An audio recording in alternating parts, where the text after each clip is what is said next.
Hey, everybody, welcome to another episode of Pirates Only, where typically we are talking to founders that are building the future. But this time, I thought we'd take a little bit of a break, and I invited two of my colleagues from Harpoon Ventures and Black Flag, Matias and Andrew, to give a little bit of a peek behind the curtain and what it means to invest into these founders that are building the future.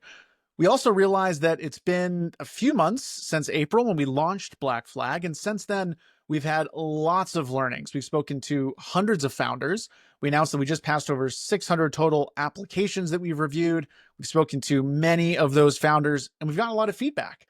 And while we've tried to keep the website and socials and FAQs up to date, we realize that sometimes it comes better from the horse's mouth. So we're dedicating this episode to answering some of these questions. Think of it as kind of a mailbag episode Q&A for not only just how to stand out in the Black Flag process, but also what it means to stand out in any sort of VC pitch scenario. So we talk about tips and tricks in making your pitch deck that much better, how to stand out in that first pitch meeting, how to reach out to VCs for the first time. We cover it all. So if you are fundraising, if you're interested in applying to Black Flag, this episode is going to be for you. So without further ado, let's jump right in.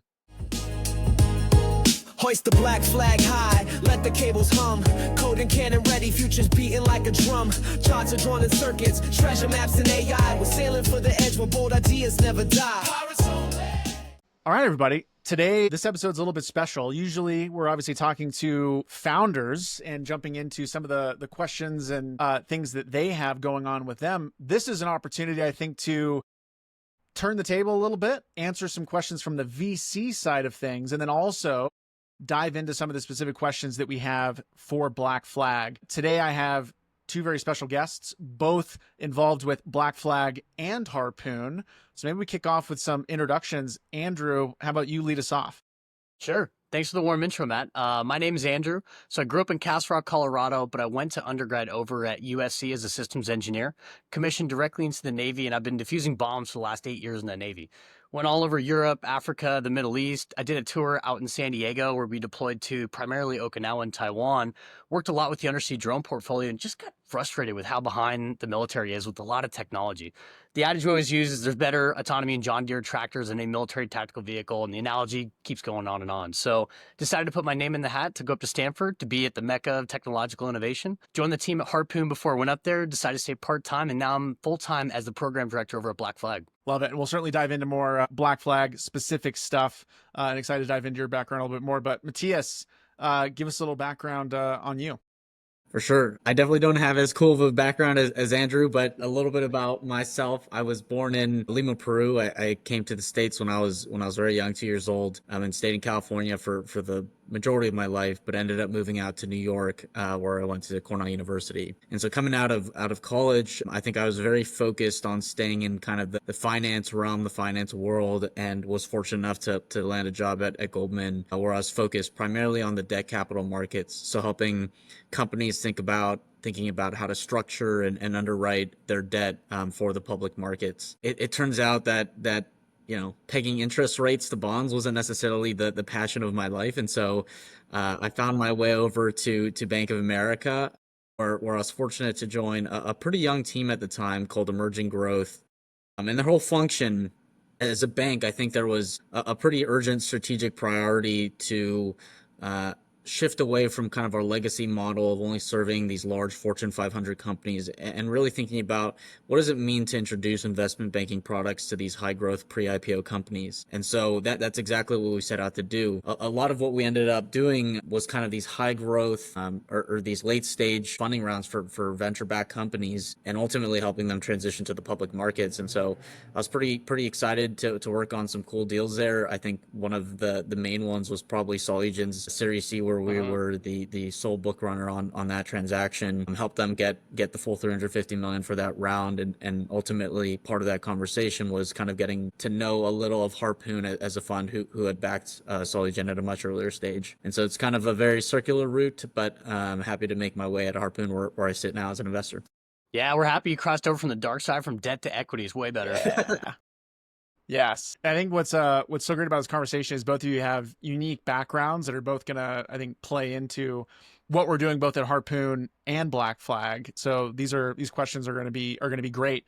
As a quick summary here, we received a bunch of questions from founders. A lot of these were submitted directly to us. Some of them are just common questions that we get on often from some of the interviews that we've done and the founders that we meet during the process.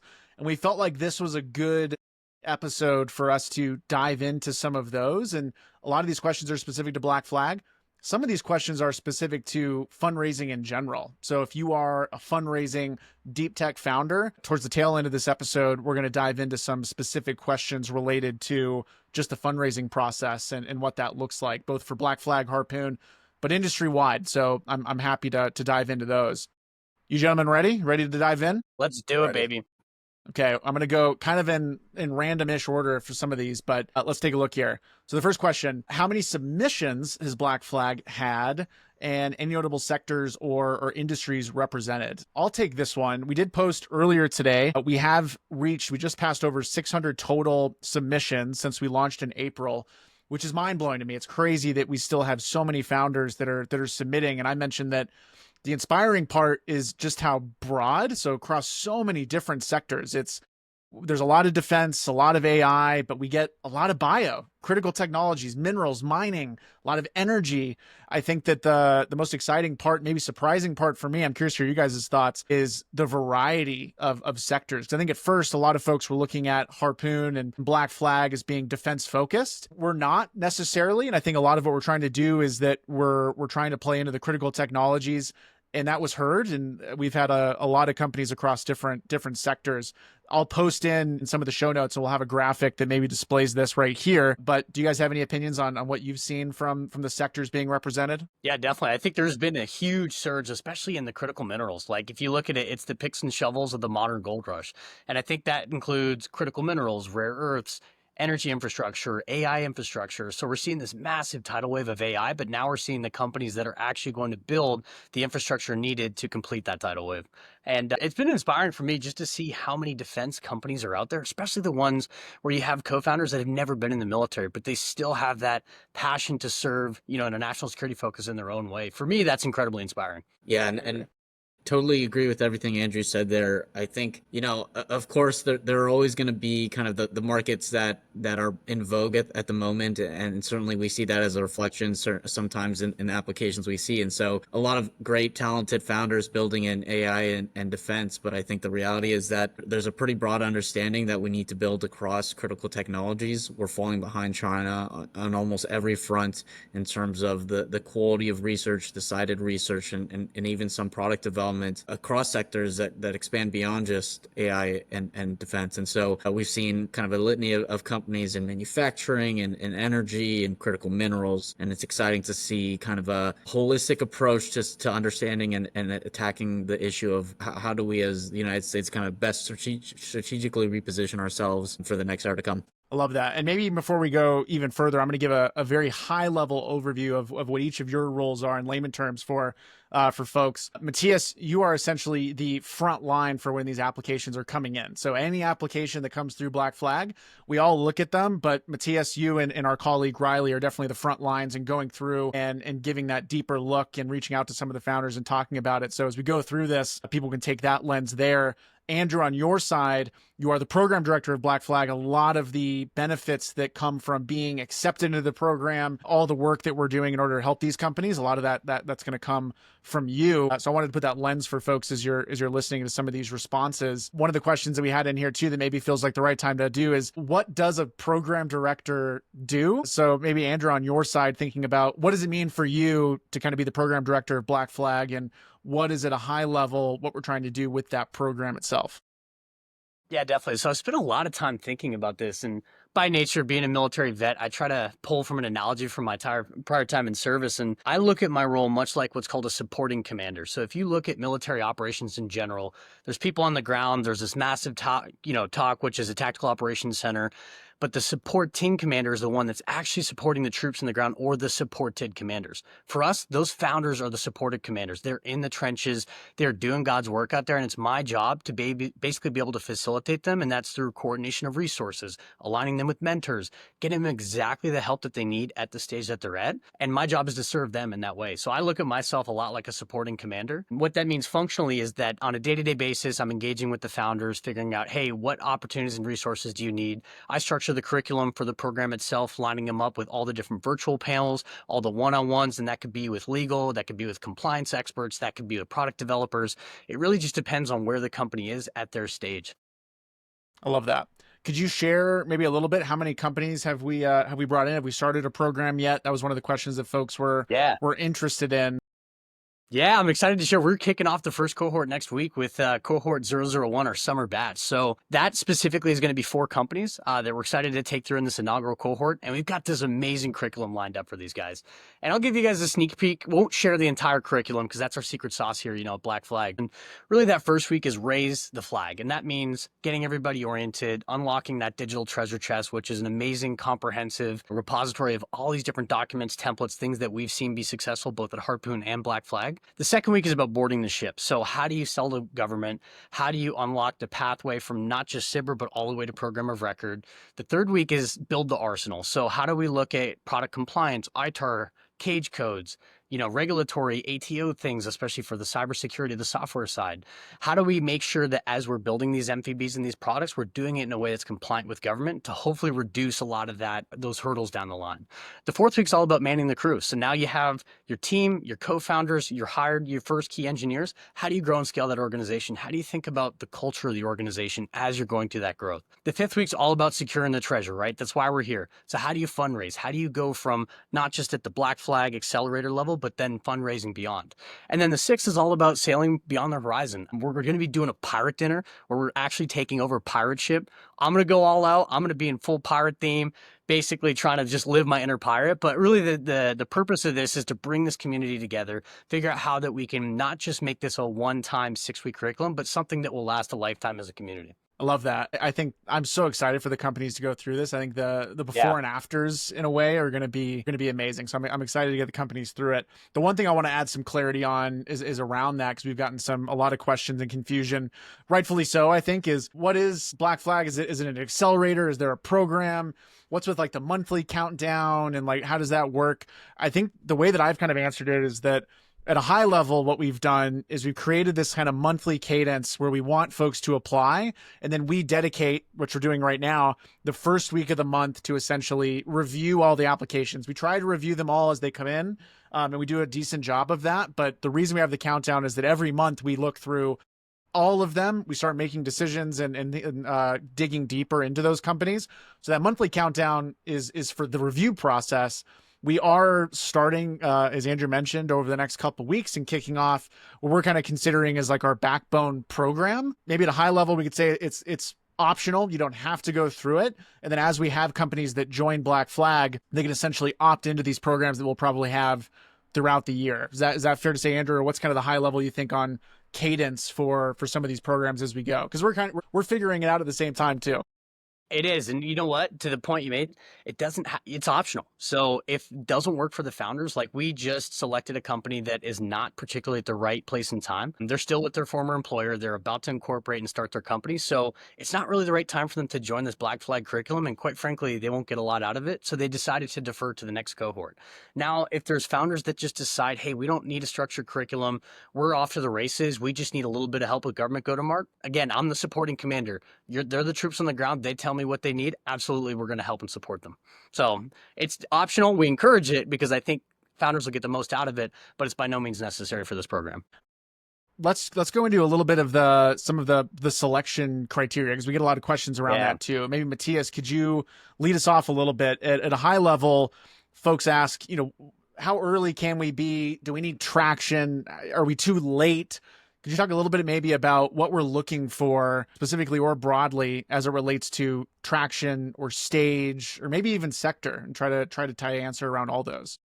Yeah. So maybe taking a step back, in terms of the sectors of what we're looking for, they're largely aligned with what the government has identified as kind of the 14 critical technology areas that will support kind of our nation's best interests going forward. And so again, like there might be this conception that that's just defense if it's coming from the Department of Defense, but the reality is that it's not. It spans biotechnology, it spans defense, materials, cybersecurity. And so anything that applies to that realm, I think, is relevant from an industry perspective. And I think the stage question is totally fair. I think that we are more or less agnostic to the stage that the company is in. We'll take anyone that is just starting with an idea, maybe even still at working through the closing stages of their time at a previous employer, all the way up to a scaled company.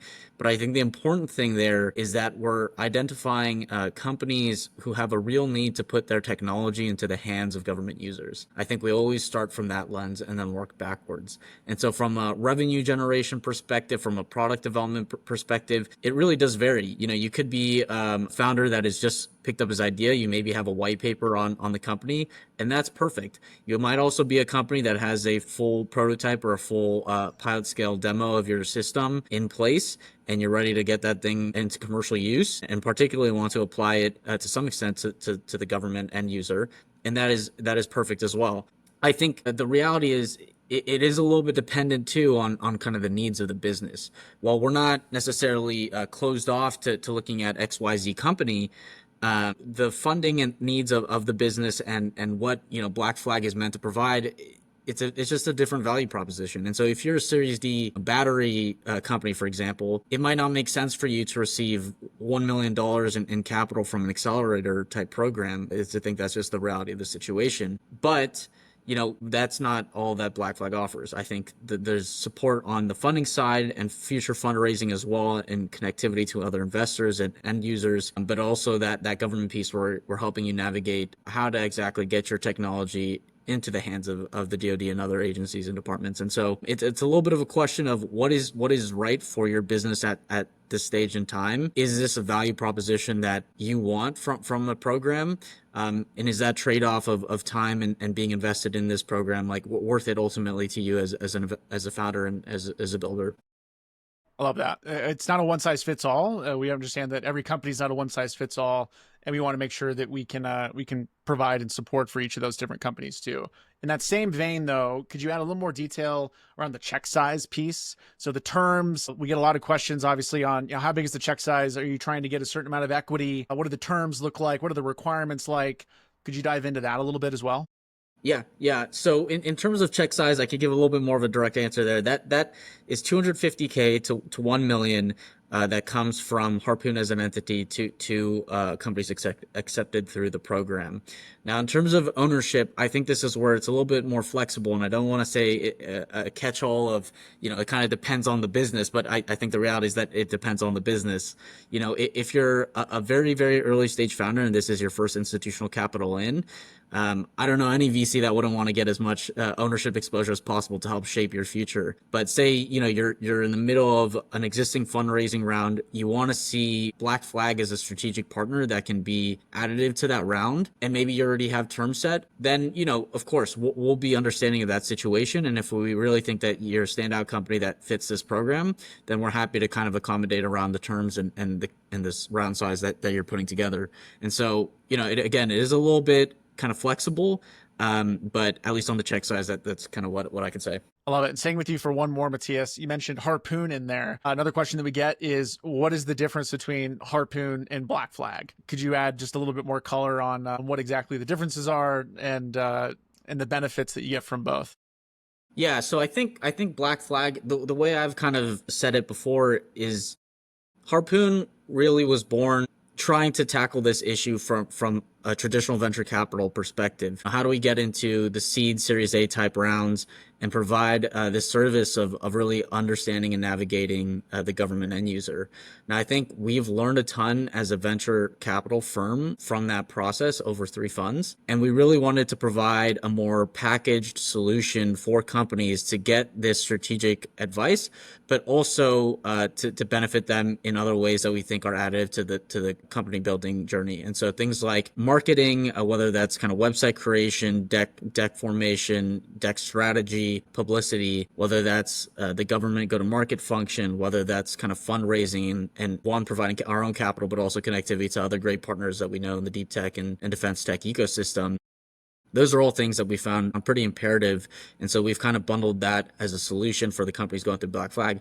And touching on what Andrew has been so pivotal in rolling out is kind of what are the programmatic elements where we think if you are new to entering into this ecosystem of selling your solution to the public sector, what are the things that would be helpful for you to have and the knowledge for you that is maybe tribal from an insider's perspective and is helpful in shaping kind of how you think about your future company strategy. And so there's kind of webinars and learning lessons that you can take from some of the more programmatic stuff in Black Flag, as well as connectivity with mentors that have kind of lived and learned through this process themselves that can also help shape your narrative. Definitely, Matias. I really want to pull the thread on that because I think that's what distinguishes both Harpoon and then Black Flag from other investors out there, from aside from just the capital alone, is the fact that we're dealing with the monoscopy. What that means is that there is one customer. It's the worst customer on the planet. They have this labyrinth of bureaucratic hurdles to get you from wherever you are to whatever that contract vehicle is. And the reality is it's not really the best tech that wins. It's those that know how to navigate the system. So we've had half a decade of working with our government go-to-market strategy. We have specialists on the team that have done full careers in the military, navigating all these different programmatic offices. So it's not just getting you the information that you need, but it's making those introductions to the people that actually have the purchasing power and the authority to build not only a contract vehicle, but the budget behind it to get you the contract you need. And we're not just talking about defense. This isn't just missile systems or the next drone company out there. Critical energy is very much a critical national security threat right now. The reality is we do not produce enough energy to keep up with our demands by 2030 and 2035. With a lot of the things we're seeing globally, specifically with a lot of the trade restrictions with critical minerals and rare earths, we fundamentally just do not have the resourcing to support these industries in the United States. So that is very much a national security imperative. And there's amazing non-dilutive funding vehicles out there to help companies that are building in that space get access to that so that they can build the technology needed for national security. I love that. I think the combination of both together is what makes it such a perfect match made in heaven harmony. You get the benefit of both. You get the experience and track record of something like Harpoon, the resources, with the focus of some of the early stage support and help that we can deliver on the Black Flag side. Technically speaking, I want to make clear for folks is that they're one and the same. So it's Harpoon and Black Flag are the same. It's not two separate entities. You're not like getting a check from Black Flag and then how does that relate to Harpoon? It's Harpoon is Black Flag and the checks that come from Black Flag come from Harpoon. So you get the benefit of both resources there. The last kind of question we had on the Black Flag side here, Andrew, was specifically related to some of the values that we can provide or the benefits that we can provide. Could you maybe highlight and add a little bit more time on what a common use case might look like for a company coming in? Maybe they're dual use, maybe they've already been selling on the commercial side and now they're coming into Black Flag and there's opportunity to sell into government. Could you maybe just give like an example of what that process might look like through Black Flag? Definitely. And I'll give you some anecdotal examples and refrain from using too much personal details so we don't really know who we're talking about. But we have a founder that specifically is looking at developing, let's just call it hardware for everybody, right? And what they're doing is they're building very niche components and parts. They have a great B2B or business to business play, but they want to find, hey, do we have any access to SIBR dollars, which is small business, innovative research, or which is essentially non-dilutive funding to allow them to do research and development internally and not sacrifice any of the equity that they raised. So what we've done is we've specifically introduced this founder to a variety of different, what they're called technical point of contacts. Those TPOCs can actually serve as the TPOC for a SIBR sitter. They can also write letters of endorsement so that by the time you actually apply for that SIBR, you're way better positioned and you have a much higher chance of actually getting approved for that contract vehicle. We also have another specific company that we've offered some Black Flag mentorship to that is looking at how do we plug into the Department of Energy or anybody that's doing anything for critical mineral exploration. So this company has an amazing tool that is using ANML and a specific type of proprietary data to actually be able to better tell where the deposits are. And fundamentally, actually, drilling companies make a lot of really expensive mistakes by drilling in the wrong spot, whether they find underground caves or whether they find just road things that they weren't really expecting. So what they're trying to figure out now is, okay, so we have this tool and technology that we believe will work. How can we use non-dilutive funding to accelerate our development, to grow our team, to build and scale? And we've specifically worked with them, introducing them to the right people, not only on just the government side, but we've also have a great partnership with Palantir, which I really want to make a plug for real quick. We have amazing inroads with the Palantir startup team so that we're able to give our founders access to their Foundry platform with a lot of free credits so that they can build and scale on the Palantir ecosystem.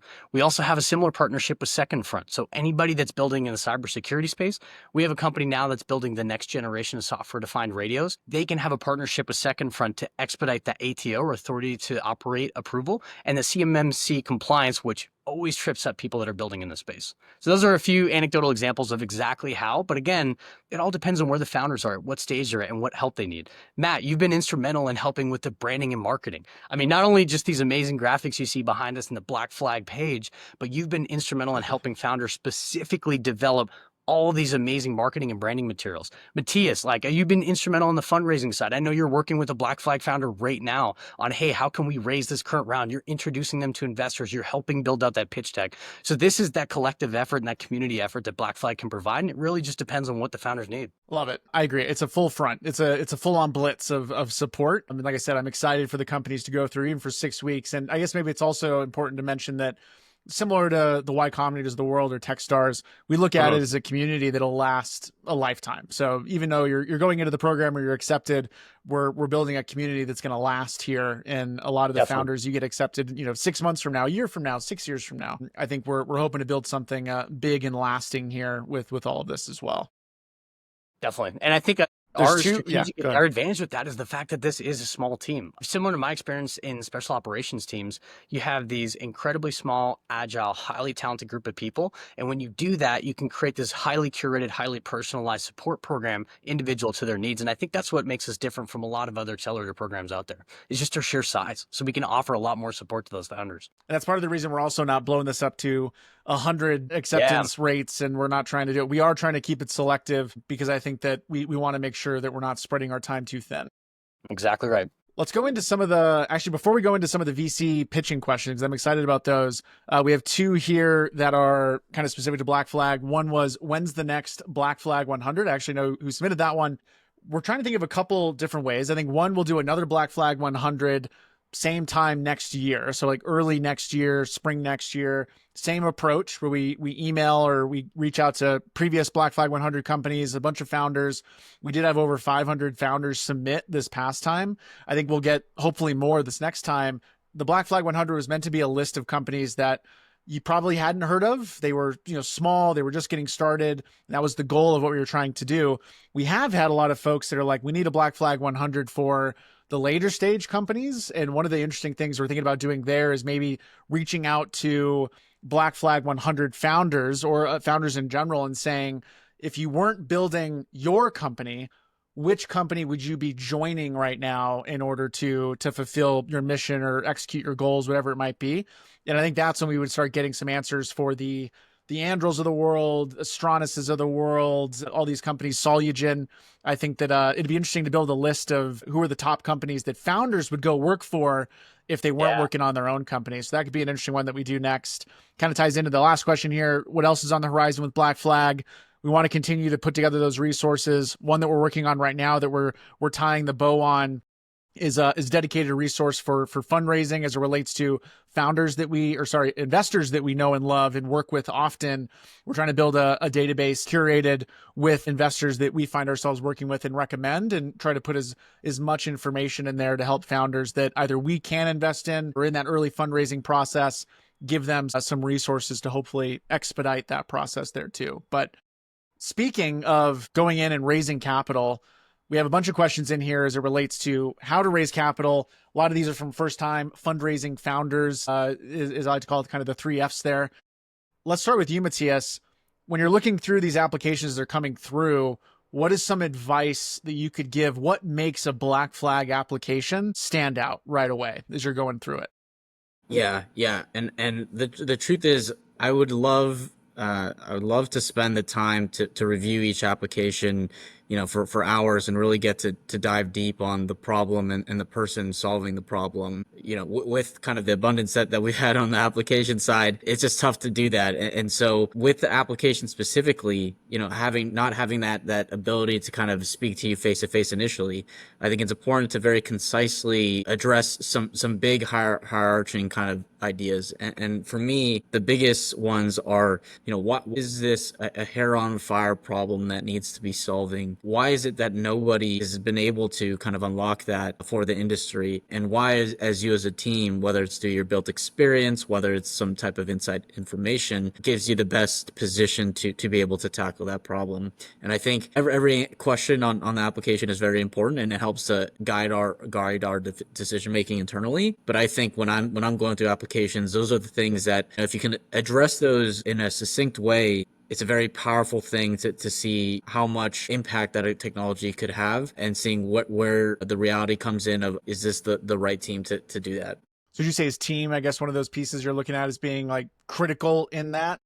Yeah, absolutely. I think having an incredible idea is an awesome thing, and certainly something that people should consider pursuing. But I think there comes a point where the knowledge and the experience of the team will ultimately kind of impact execution down the line, and know kind of the traps in their own industry and how to navigate those traps and really succeed. That's something that, is a little bit of a learned experience, perhaps either from kind of prior professional experiences, or kind of having lived and seen the issue from the academic side.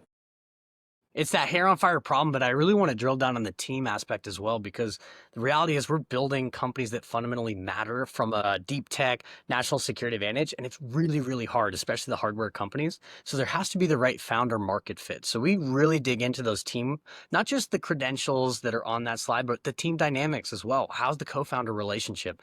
Because a lot of these companies are going to change. We're seeing this massive transformation with AI technology and now being encapsulated in hardware. So what the company does in 5 years could be so fundamentally different than their initial pitch deck. So we really got to invest in that team, especially at the early stages that we're looking at. And I know it's not maybe applicable to deep tech or national security, but Slack started as a video game company. And in fact, their early investors had such strong conviction in the founder himself that when he said, you know what, we built this amazing workplace tool that we're using for our own internal communication. It's this thing called Slack. We actually think there's a lot of potential here. And they completely pivoted to Slack, and it grew into what it is before it got bought out by Microsoft. So we don't necessarily know where these founders are going to end up, but if we have strong conviction in the team, they have a hair on fire problem, maybe that solution is going to change over time. But if we can make that synergy between those two, then that's a really strong conviction that this is a good bet. I'll add to that too, is that it doesn't necessarily mean by founder market fit that you have to have extensive experience in that very narrow sector that you're targeting a problem. If you don't, then have a compelling story for why you got there, right? If we look at a team slide and you see, hey, 19-year-old mechanical engineer that's going into fusion, it's like, okay, there better be a pretty good story here for why this person has now decided to transition into fusion, right? Yeah. The thing about team, I think a lot of investors would say team as well, is that you don't have a lot of anything else to really point to. There's no traction. There's typically no product, or at least it's an early phase. So the only grading system you can have is with the founding team. Could you add maybe what are some of the ways that a team could, maybe not like shortcuts, but what are the things that people need to make sure that they call out or make very clear? To your point, Matias, we don't have as much time as we wish we could diving deep into these applications. Sometimes it's, minutes. We wish it could be hours.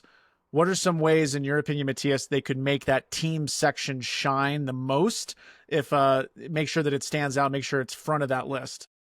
Yeah, I think for me, it points to a couple things. I think you obviously want to highlight a relevant experience to at least not necessarily say that you spent 20 years in an industry, at least to show that you understand the dynamics within that industry. And so perhaps you had spent, a summer internship at kind of a leading firm in X space.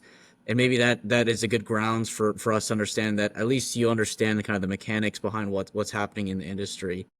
I would say the same goes for the academic front. Maybe you haven't spent your life in a professional setting, but if you've done research on all these advanced approaches to a solution you're trying to solve, then you're also very well equipped to potentially scale that research into something commercial. I think maybe one of the more intangible things is kind of resilience, and I know it's not a very concrete thing to put to, but I think showing that you have had learned experiences where maybe you failed, maybe you've gone back up and now you're trying again, but you're still pushing at 100%. I think that shows us a lot about your character and how you want to carry this company going forward. And so those are probably the things that I'd say, like, to the extent that they're applicable, like, certainly highlight them up in front so that we know, like, this is somebody that we would love to partner with. The thing I always like to tell founders too, I think founders oftentimes are too humble when they talk about themselves. I think it's a natural way. A lot of founders like to be humble in how they do it, but don't be humble when you're talking about yourself and your team. If you have something impressive to share, if you went to Harvard, if you went to Stanford, if you worked at Anduril or SpaceX or Tesla or whatever it might be, like, show these things proudly. You served in the military is another great one that all these things that I think for whatever reason people feel like, well, I don't want to brag about myself. I'm going to hide that a little bit. Sometimes are the check boxes that VCs are looking for. And if you can just make those called out super fast and super, super easy to get a hold of, yeah, don't be humble, be a little braggadocious and get specific. Exactly right. And I think the easy one of the logos, if you have that Palantir logo, that Anduril, and you're building in the defense space and you worked on a special program there, you probably have some unique insight that's worth a call. But the other one too is if you don't have these fancy accolades or you didn't go to this fancy institution, talk about things that you did that are remarkable, right? If you're maybe the youngest person that have ever climbed all 7 tallest mountains in 7 continents, that's incredible. Like, those are the types of founders that have the grit, the ability to chew glass, going and solving hard problems, building meaningful companies that we actually want to talk to. So it's not just about the fancy accolades or the fancy companies. I love that. You mentioned, like, visually showing the logos, which kind of goes into another question that somebody asked was, what makes a really good pitch deck? What are some high level pitch deck advice? I see hundreds of pitch decks every single month. Matias, at a high level, what's some high level feedback? Don't have to get too specific, but what's maybe a common mistake that you see or something that if founders just did this, it would make a much better pitch deck and easier for you to dissect? Yeah, I think of a pitch deck as kind of like that initial gateway for somebody to get familiarized with you as a company. And so it's a little bit of a balancing act between kind of very factual information, a little bit of storytelling, and a little bit of kind of design. Something I was taught in banking was always that, irrespective of the content, the more beautiful you can make a deck look, the client will just perceive it as a more polished product and a better product, candidly. And so, unfortunately, it's true. So true. Yeah. So, like, that's always one that I've kept in the back of my mind, and something that people might not like. You might put together, a very simple Google Slides thing, but it does matter kind of as people subconsciously think about a company.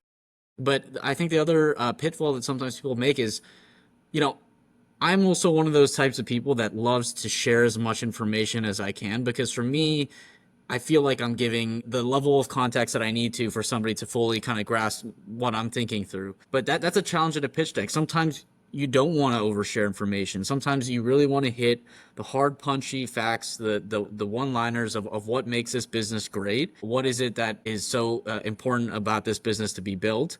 And maybe the discussion for kind of the deeper diligence falls at a later stage of the conversation. And so you can always save that for a later point in time, but you really want to just kind of grab the attention of the investor in this case as your kind of number one priority for pitch decks. How about you, Andrew? What about you? And you see a lot of pitch decks as well. What are some of the things that you could give for high level feedback? It's an art, and I think what a lot of founders should really keep in mind is that these are pitch decks that are read, not spoken. And the pitch deck that you do on your intro call can be different than the one that you actually apply with. Because you got to remember, we're looking at so many different applications. As Matt mentioned, we're over 600 applications at this point. So we need to read through, get the high level points. Why is this a hair on fire problem? Why is this an exceptional team that either has good founder market fit or founders that are worth betting on, and try to get that message across? And one of the old analogies someone told me once is that the average recruiter spends 6 to 7 seconds on a resume. So think about that. We put so much time into this dense content that goes on a form, but they just take 6 to 7 seconds to read it. So use that same impression when you're going through these applications. If you were to fire through your 10 slides in just a matter of a minute, what stands out the most? What message do you want to get across in that short amount of time? Now, admittedly, we spent a lot more time than that, but that's the type of detail that you need to get across, and those really, really hard, punchy, this is why this matters. This is why this is the best team to solve the problem. This is why we're worth betting on. I think the feedback I like to give is that you got to make it look good, because to Matias's point, most pitch decks they do not look good. So by having a pitch deck that does look good, you kind of immediately are this like, ooh, interesting. Like I kind of sit up a little bit straighter when I see one like that. And then the other thing I like to tell founders is to let somebody else that doesn't know your business read through it. The other easy part that founders get in trouble with is they get too deep in the weeds and they expect other people to understand their business as well as they do. And it's so tough. And I'll say this, I don't mean this disrespectfully. VCs aren't always the smartest people in the room. We act like it and pretend that we are. No, and, we're not. But the problem We're is that definitely we're so spread contextually, but we don't understand some of these really, really high-tech technologies. And a lot of what we're investing in now is that. So trying to dumb it down as best you can. And the best way to do that is have somebody else that isn't familiar with your business read through it. I know we have about 15 more minutes left, so I want to get through as many of these questions as we can here. So a little bit rapid fire. In a similar vein, what is a green flag founder trait that excites you the most? So as soon as you see this trait, you go, I want to at least learn more about this founder, but it also gets you excited to maybe write that check. Yeah, I know this is, again, maybe something that's not something hard on paper, but honestly, seeing the enthusiasm a founder has for the problem that they're looking to solve and just the passion they have for wanting to build a solution at all costs. Like, again, it's not something that necessarily you read on a resume, but it makes me energized to then want to learn more about what they're doing. And so that's something that, again, like it's a soft skill, but having a great attitude when you meet folks, really showing that, this is something that you are kind of devoted to allocating your time to figuring out. And it's really something that you're super passionate about solving. I think those are really great green flags when I meet a founder initially. High energy equals high conviction. I agree. Andrew, how about you? What's a green flag that you look for? Yeah, I think I'll always have a soft spot for the military, coming from the military background myself, but more importantly, anybody that dedicates their life to excellence. And that's different for everybody. That could be in an academic profession, that could be some project that they worked on in a specific company, but some sort of demonstration that the things that they do it to the best of their ability, and they absolutely excel at it, because those are the types of founders that are going to produce those grand slam outcomes that venture capital firms are looking for. So, and the other part too is have a compelling story for your life. It doesn't matter if you've necessarily been the best at this or the best at that, but just some thread that pulls your life together of why this is a compelling story for someone that I would want to follow one day. And so the framing that I try to use for myself too, as I'm reading through these founder profiles, looking at their LinkedIn, maybe even doing network checks, is this a leader that I would want to follow myself? And if the answer is yes, I want to talk to you. Let's get to know each other and let's see if this is a good fit. I like that. And the opposite side of that coin, Matias, what is a red flag that when you see either in a pitch or even just a founder and they're presenting to you that immediately kind of sends you towards the door? Yeah, I think the biggest one relates both to kind of applications and pitch decks and also when we first meet founders. But, of course you want to present yourself in the best light possible, but also, there's an extent to which you can exaggerate the reality. And so, always be truthful and honest. As VCs, we know other VCs, we speak to other VCs. There's a lot of information publicly that we can do to research, you and the company. And so, don't try to exaggerate what the situation is or what your background is. Be truthful to it, be honest to it, and speak to that in the highest light that you can. Love it. Exactly. Andrew, right. same for you. What's a red flag that sends you the other way? Man, it's hard because Matias definitely took mine. There's two. The biggest one is if you lie. I think trust is one of those. You incrementally gain it in a stair function, but you lose it on a cliff. And if you lose trust in an application because you lied about something or you over embellish to a point that it's extreme, such as I was the director that stood up this very special program and it turns out you were just an associate or just an intern, we're going to find that out. We're going to pick it up pretty quickly. And that's that's an immediate red flag. I think the alternative too is that when there really is no strong alignment with the founder backgrounds for the problem that they're trying to solve, and there's no compelling story for why. Like if you've built consumer apps here, for 10 years and you spent a career capturing eyeballs, which is an incredibly profitable industry, but now all of a sudden you want to again do nuclear fusion. I mean, that's kind of a red flag. Like, why is there, unless there's something we're missing, there's a PhD you're bringing on board, there's some massive breakthrough that you've had in physics. That for me is also a red flag because maybe this isn't the right type of problem for you to be solving. And third, I know Matias mentioned it earlier, but the polished look of these decks, because what that shows us is how much time and intention you put into the application itself. And if it looks like you just whipped this thing together in 30 seconds, we're also not going to spend much time on it because if you don't put the effort in, we're not going to put the effort in.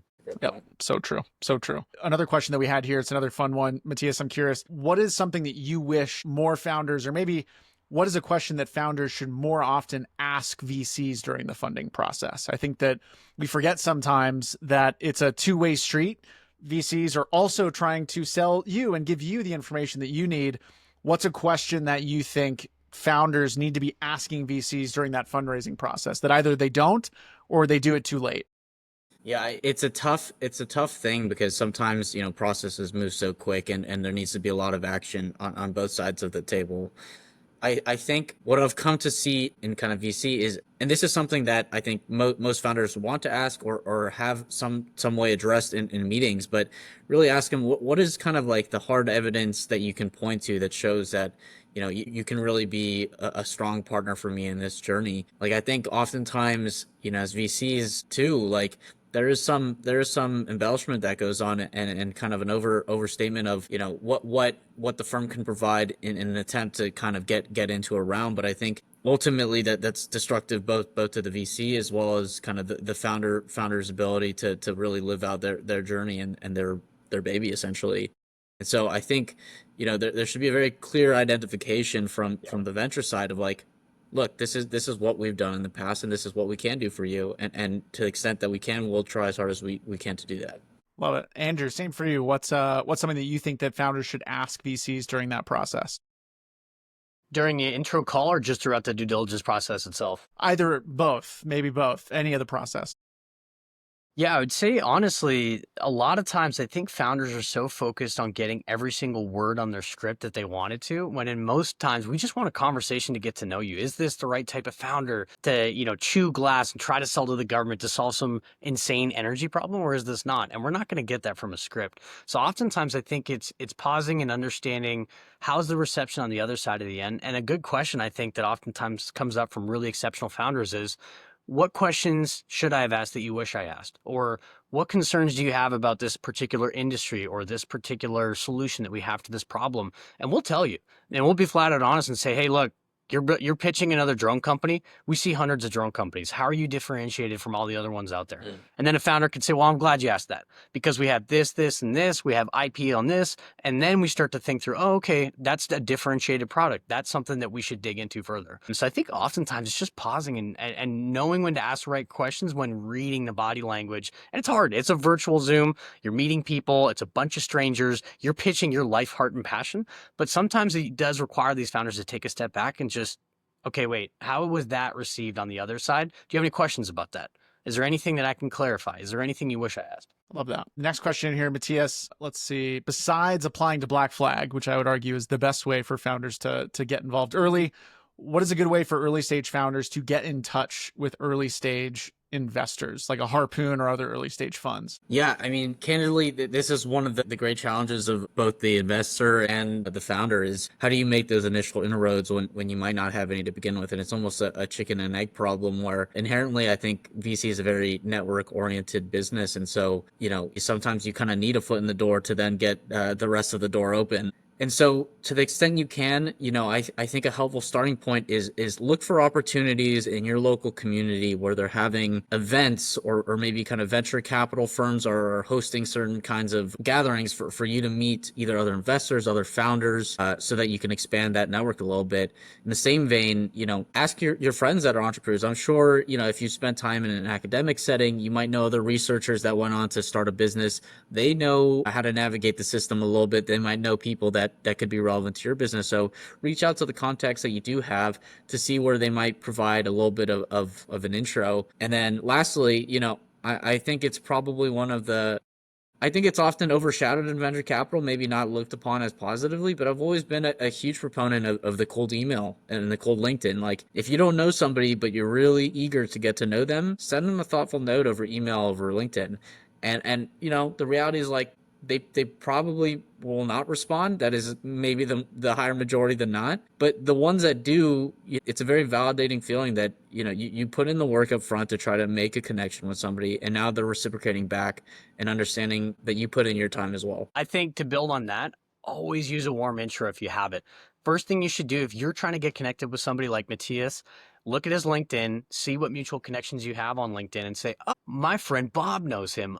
Let me reach out to Bob to see if he'll facilitate a warm intro. I will always take that first introduction, that first phone call, if I get a warm intro from somebody in my network that I trust. And the second thing is just be persistent. Like, we're all incredibly busy and we're constantly getting cold inbounds from everybody. But if you have a unique story and something in your message, we're going to eventually catch on to that and be like, okay, this is somebody that I think we should actually, reach out to. It's not personal if we don't respond to your one cold outbound on LinkedIn.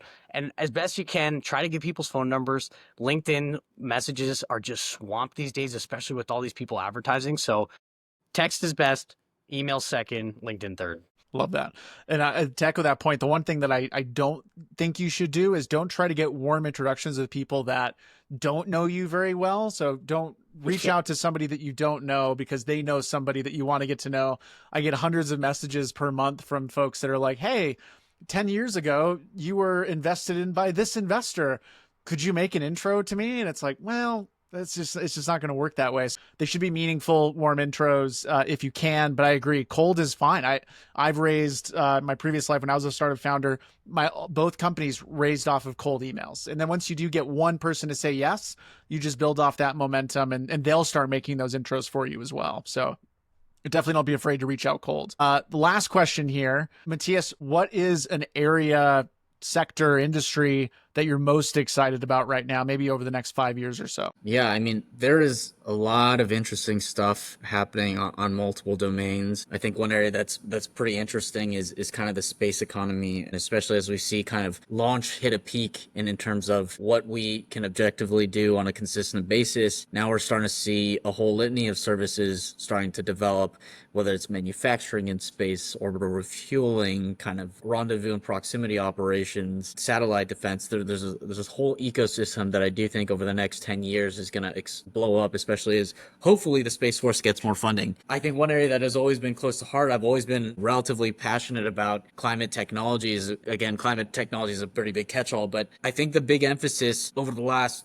2-3 years has been on energy generation. But I think the question then comes, what are the byproducts? What are the technologies that will benefit from this new wave of energy generation? And so I think a huge focus on the tech side has been, for instance, on kind of the proliferation of our nuclear fleet. What does that mean in terms of the operation and maintenance of those fleets? How are we going to deal with our nuclear waste problem? Same front goes with data centers and kind of all sorts of new energy generation technologies proliferating. Is like, what is a consequence of that? How are we going to get those new generation assets to transmit and interconnect with the broader grid? How does the power delivery and the efficiency of that power delivery going to change when you go from these large scale transmission lines down to the chip level in a data center? And so these are all, I think, important questions that I think people will continue to push into as kind of we see more of this new wave of kind of energy generating assets come to.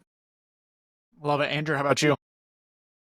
Definitely. And I think you need to skate to where the puck is going, not where the puck is. And we've seen this massive capital inflow to AI in general. If you just look at all of the AI investments in Q1 in 2025, it's about 49%. And actually, over half of all investments happen just in the Bay Area alone. Like, that's insane. So a lot of people really tunnel in and focusing on, okay, how can I build the next AI thing? I just went to the recent YC demo day. It was all about AI agents. I think that's where the puck is right now. And I think there's going to be some meaningful things and some really good market segments there. Where is it going? How are we going to encapsulate AI into hardware devices? And that could be through humanoids, that could be through manufacturing processes, that could be through different types of breakthroughs and other technology that truly matters. And broadly speaking, I think if you zoom out, If you look at late 1800s, we had this massive industrial revolution, right? We mechanized human labor. We found a way to create machines that did a lot of the things that craftsmen did. And we had this massive boom that ended, obviously, in the roaring 20s, unfortunately, World War II, which hopefully we can avoid again. But then in the early or late 1990s, we had this massive software revolution. We had silicon chips.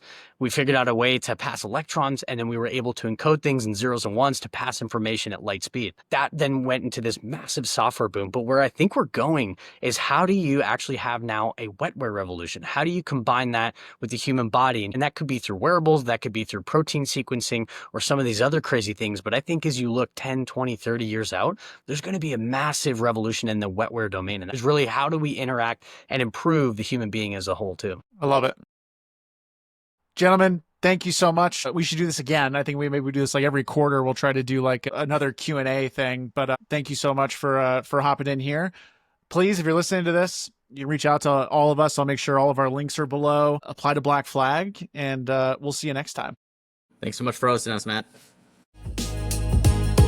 Hoist the black flag high, let the cables hum. Code and cannon ready, futures beating like a drum. Charts are drawn in circuits, treasure maps and AI. We're sailing for the edge where bold ideas never die.